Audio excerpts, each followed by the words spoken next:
एक समय की बात है। एक गांव में एक गरीब आदमी रहता था। उसके साथ उसकी पत्नी और दो छोटे छोटे बच्चे भी थे। उसका अपने परिवार का पालन पोषण करना बहुत कठिन हो गया था और उसका दिमाग काम नहीं करता था और मन भी अशांत रहने लगा। तभी उसने अपना घर छोड़ने का फैसला लिया और एक रात जब उसकी पत्नी और बच्चे सो रहे थे तो वो चुपचाप घर से चला गया। रात में वो आदमी बिना किसी मंजिल के चलता रहा।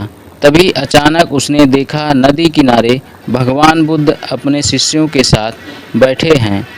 उसी वक्त उसने निर्णय लिया कि वह अब सन्यासी हो जाएगा और भगवान बुद्ध का शिष्य बनकर यहीं रहेगा। उसके बाद वह भगवान बुद्ध के चरणों में जा गिर गया और उनसे विनती करने लगा कि उसे अपना शिष्य बना लें।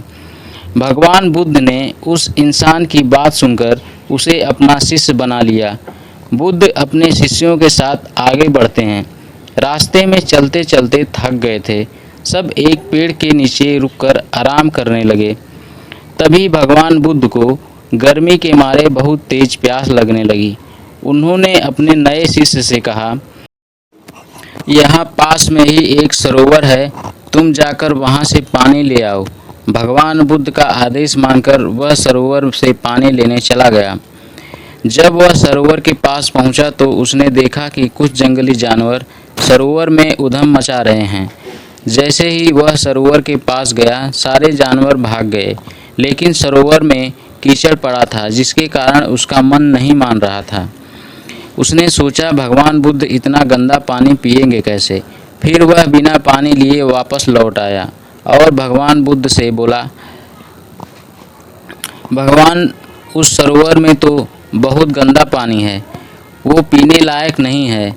अपने शिष्य की बात सुनकर भगवान बुद्ध थोड़ी देर चुप रहे और फिर बोले, जाओ उसी सरोवर से जाकर पानी लेकर आओ। भगवान बुद्ध का आदेश मानकर वह सरोवर की तरफ चला गया, लेकिन वह मन में यही सोच रहा था कि भगवान बुद्ध इतने गंदे पानी को कैसे पिएंगे। जैसे ही वह सरोवर के पास गया, वह ये देखकर चौंक गया कि सरोवर का पानी एकदम निर्मल और स्वच्छ हो गया है और अपने स्वभाव में बह रहा है।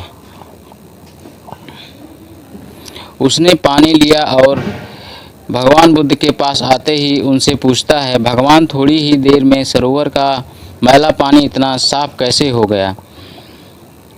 फिर बुद्ध ने उसे समझाते हुए कहा, जब जानवर पानी में उधम मचाए हुए थे तब सरोवर का कीचड़ उभर आया था,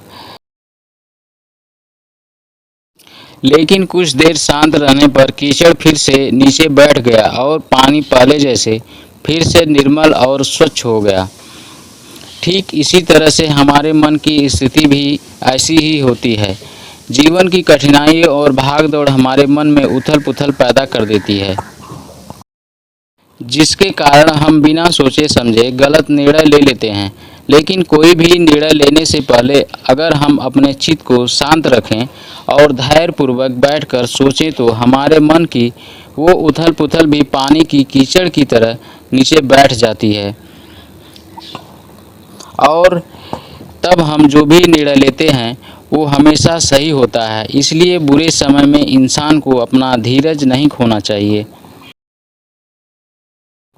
भगवान बुद्ध की बात सुनकर उसका दिमाग खुल जाता है और जब वह शांति से बैठकर सोचता है तो उसे अपनी ही गलती नजर आती है।